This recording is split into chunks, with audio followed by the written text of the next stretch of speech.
திருப்போரூரில் நடைபெறும் அறிவியல் விழாவில் இளம் மனங்கள் பிரகாசிக்கின்றன. திருப்போரூர், செப்டம்பர் 4. திருப்போரூர் கேளம்பாக்கம் அரசு பெண்கள் பள்ளியில் வியாழக்கிழமை ரோட்டராக்ட் கிளப் ஆப் சஹாஸ் மற்றும் ரோட்டராக்ட் கிளப் ஆப் ஹிந்துஸ்தான் தொழில்நுட்பம் மற்றும் அறிவியல் நிறுவனம் இணைந்து ஒரு துடிப்பான அறிவியல் விழாவை ஏற்பாடு செய்தன.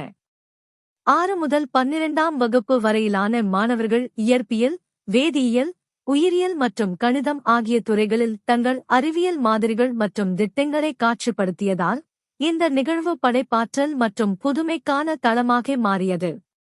இந்த நிகழ்வின் சிறப்பம்சம், சென்னை சோழ ரோட்டரி சங்கத்தின் தலைவர் ரோட்டரியன் சுரேஷ் பாபு பங்கேற்றார்.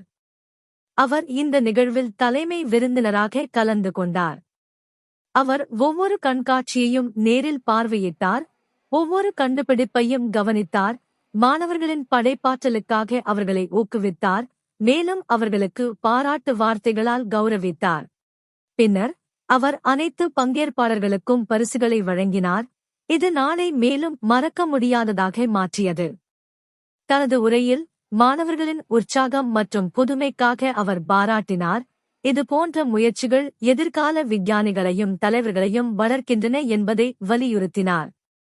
ஆசிரியர்கள், பெற்றோர்கள் மற்றும் சமூக உறுப்பினர்களும் இந்த நிகழ்விற்கு தங்கள் பாராட்டுகளை தெரிவித்தனர். இது பிராந்தியத்தின் வளரும் திறமைகளுக்கு உண்மையான ஊக்கமாக அமைந்தது.